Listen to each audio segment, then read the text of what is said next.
the solution.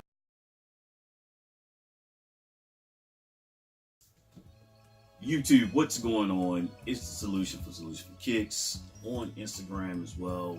Check the little thirds for how you get there and all that good stuff in the profile. But today, quick video. Shout out to the Golden State Warriors, okay? And this is a very special video. It has almost little to do with sneakers, but somewhat to do with sneakers. First off, I engaged in a bet with a fellow sneaker YouTuber, OG Roth, a friendly bet. He jumped on YouTube about a month and a half ago talking about LeBron was the greatest player ever. And I had a retort, okay? And for those of you who aren't familiar with it, check the videos between him and I. We've been going at it a little bit. Friendly wager, you know, there's no beef, anything like that. This is just sneakers, you know. Just, you know, two dudes are cool with each other, on and off YouTube, having a little competition. He stated that LeBron was the greatest player ever. There's a generational gap between us. I was alive to watch MJ play. Early on, I had his first pair of sneakers, the Chicago ones, the high tops. I didn't like them. Y'all hear me tell the story all the time. And of course, obviously, I've been around for LeBron's entry into the league up until now. Let's talk about LeBron. He is not the greatest player ever, okay? He is one of the greats, okay, but not the greatest player ever. Last night clearly showed you why he shouldn't be in that conversation. Top 5, top 10, yes. All time, yeah, he's probably in there. Greatest ever, no. And this series showed you why he's not the greatest. First off being, he picked that team twice.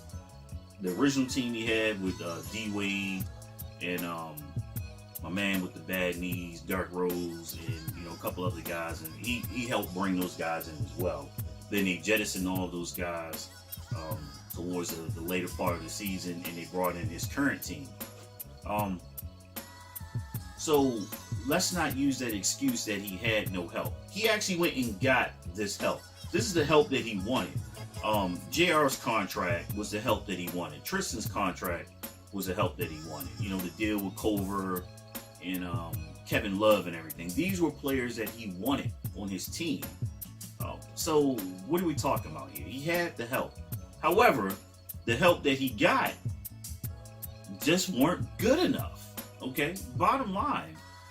You know, and conversely, look at Michael Jordan was getting his head stomped in by the Celtics and the Pistons, you know, early on in his career. Then he got help. You know, Phil Jackson clearly saw that he needed better role players and a dynamic player to really turn the team, to get them over that hump with the Pistons. That was Scottie Pippen. Okay, that was pretty much the big reason why Mike was winning. Not saying he couldn't have won without Pippen, but it made it so much easier, because if Mike was off, you had to worry about Pippen and the other guys, Steve Kerr, ironically, doing their jobs. Right? Remember, Steve Kerr has 5 rings with Michael Jordan. So, you know, he's a very advocate of MJ being the best. But those were teams that were assembled to ensure they got to the championship. With the Cavs, they had the team that probably had Kyrie stayed, you know, we might be having a different conversation right now. All right, not saying that LeBron would be saying, I wouldn't agree that LeBron's the greatest. I would say he's one of the greatest with the championship. But being great means that if you're going to say greatest of all times, and not saying one of the greatest of all times means that you win when it counts. You put that team on your back and you do what it takes. And the numbers don't lie. Everybody wants to dismiss and say, well, no, you know, those were team championships and all that stuff. It's a team sport.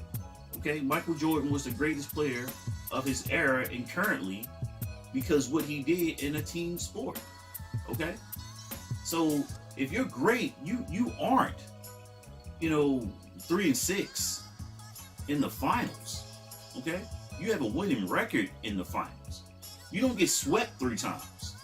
Okay, everybody wants to dismiss that. Oh, the teams he was playing on. He made it to the championship game. I'm not talking about trying to get in early on in Michael Jordan's career. Once Jordan got in, he was winning. There was no game sevens. It was game 6, ball game, go home. They figured the teams out. They got it. Oh, you know, those were weak teams. No, they weren't. Okay? No, they weren't. The NBA East was the power conference.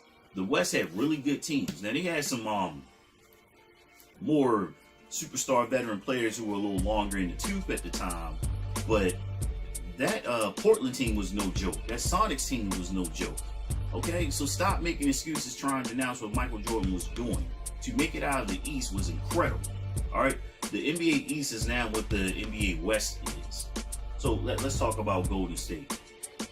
So you're going to knock what Steve Kerr was able to do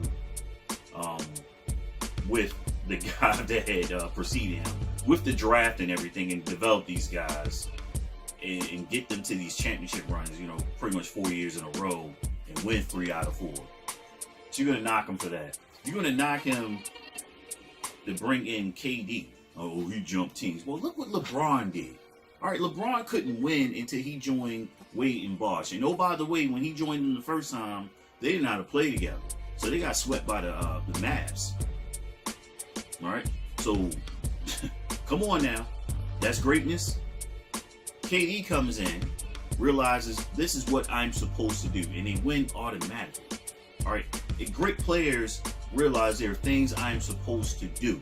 And when I'm not doing those things, I divert to my other teammates to get it done.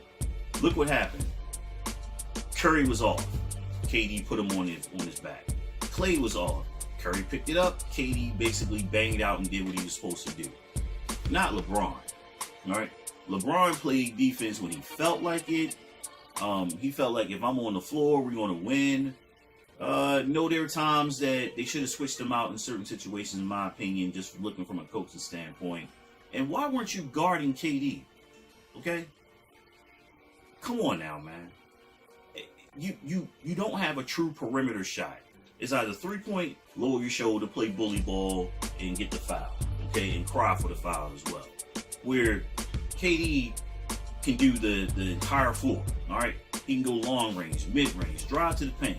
All right, get physical if you play defense. Okay? So you're knocking the guy for an opportunity. LeBron did the same thing. And that's the other thing. Michael didn't jump teams. He never jumped teams. He retired, came back, you know, won again, left, came back with the Wizards just because. All right? And all these stats and stuff like that, and putting up, you know, oh, he just surpassed Michael Jordan for that. If you play long enough and you're playing at a high level, you're going to break some records. That's just the way it is, especially with the way the rules are now. You're going to break some records. I don't really care about that, okay? A prime example of breaking records and why it doesn't really matter too much is the championships. Barry Sanders in another sport. Barry Sanders is my favorite football player of all time. He was going to break Walter Payton's record with an average 1,500-yard season, and he walked away. The man averaged 1,500 yards rushing every year. No one's done that since him. And he walked away. If you play long enough and you're one of the greats on the field, you're going to break the records. That's just how it is. So I'm not really concerned about the records. It's those rings. And Barry wanted a ring. All right, it's a lot of NBA players left ringless in the wake of Michael Jordan. Okay? Clyde Drexler and Hakeem couldn't get a ring until Jordan took those 2 years off, basically. All right, and counting the year he came back, and the synergy wasn't there. Okay, so he didn't make it far enough. But come on now, he literally, Patrick Ewing, no ring because of Mike. What's my man with the Pacers? Reggie Miller, no ring. All right, it goes on and on and on and on.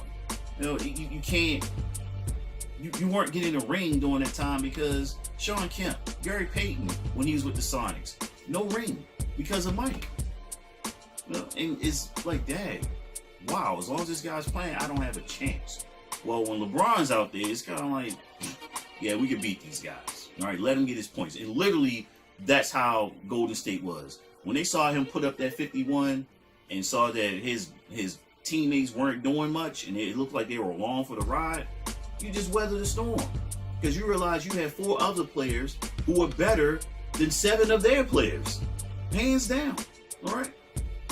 look who he's. Stop making excuses. All right, when he's losing, you make excuses for him. You win, oh, he's the greatest and things like that. He has his limitations, period, and you saw it.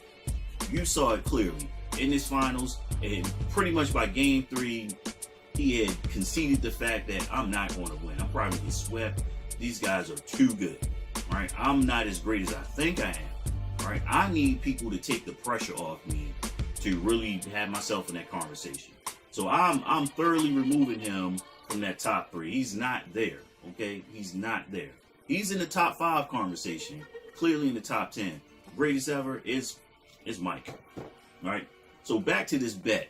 What I bet OG Rafa was, I said, if LeBron wins the title this year, I'm going to give you a pair of sneakers. The sneakers that I bet him on were these LeBron 13s. Okay, y'all saw the video on Instagram, me roasting them and everything. You didn't see the inboxes I was sending him. Yeah, he probably turned me off or blocked me or something. But he laughed about it because he knew I was on his head the entire time. So I bet him these LeBron 13 Limiteds, a sneaker that I got last year during the playoffs. I bought the KD 10s, the Pure Platinum KD 10s. It was my playoff pickup. There's a video on it. And I think I've only worn these 2 or 3 times, so they nearly dead stop. All right, the sole is dirty and everything, but other than that, this is a clean shoe.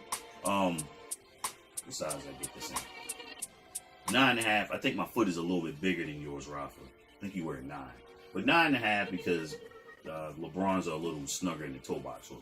All right, and I said, not only if he wins, I'll give these to you, but I'll deliver them to you. These will be going right back into this closet over here because these aren't worthy of my shelf.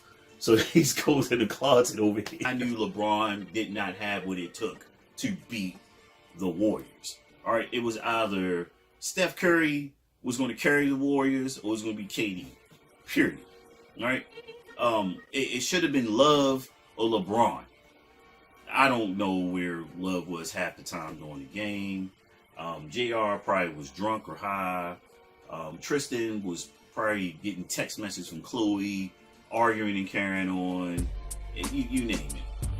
Korver looked like he was just there, hoping for the best, happy to be there. Tyronn Lue was like, maybe we'll squeeze out one game, right? And you listen to the interviews with the Golden State Warriors. Draymond said he had a Game 5 outfit picked up. He said, but I prefer not to wear it. They were basically joking to the fact that they knew they were going to sweep these guys, that it was over. They had figured them out by Game 3. They saw it halfway through. It was like, yeah, we're going to beat these guys. They don't have what it takes to match us. If I'm off, somebody else is going to pick it up. All right? If I'm off, somebody else is going to pick it up. All right, if I'm off, somebody else is going to pick it up. Then the bench is going to get us 10 points. All right, each. The guys that come in. You know, JaVale McGee would throw in 6 points or whatever. People used to laugh at that guy. Livingston would drop 10 on you. You know, so it was like, do your job, all right? Kind of like that team up in New England. They had literally people just, all right, coach, you know what I'm about to do. I'm going to get physical with these guys. I'm going to stick with them. I got my 5 fouls and give before they toss me. And look, I'm going to get you 10, throw in a couple of, assists here and there, rebounds and stuff like that. Everybody had a purpose besides Mick Wright. Mick Wright, the third game, was just tossing stuff up, hoping to get some points in the final. And in game 4, he was doing the same thing. I was like, man, if you don't pass the ball, it was garbage time anyway. But with 4.5 minutes left, okay, it was a 20-point lead, 19, 20 points. And the Cavs basically quit. They said, let's not drag this out. You know? Even the fans had conceded pretty much. And you know how the Warriors are. If you can withstand that third quarter flurry that they put on every game in the season pretty much, they just get busy in the third quarter. I don't know what happens in that locker room. And Steve Curry even said it. He was like, there's no thing that we do. They just come out and they get on it. All right, they put their foot on the gas. And if you can somehow stay close to them within the third quarter, you have a chance of beating them. Because the last 3 to 4 minutes, they do weird stuff. And I said that.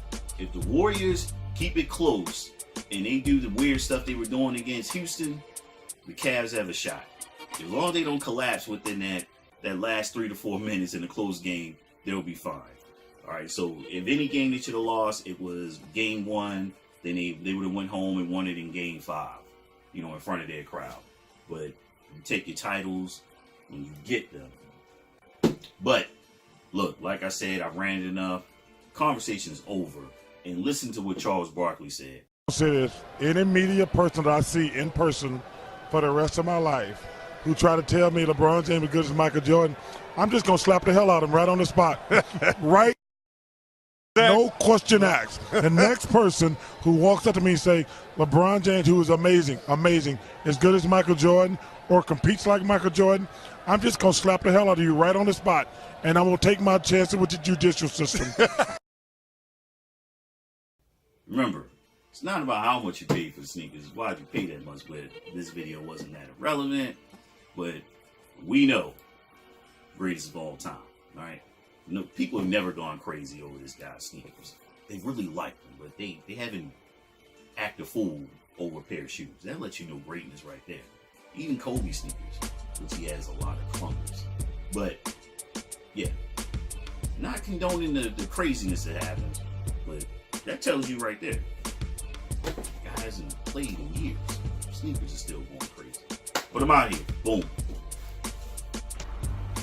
Like, bro, what else are you gonna? What does Mike have against LeBron, stat-wise, individually-wise? You might say the 6 rings. 6 rings is a team accomplishment, and if you want to bring those 6 rings, man, the boy lost in the first round. So, first round exits, LeBron's never lost in the first round. So, I mean, come on, man. How you gonna get eliminated before you even getting up there? So.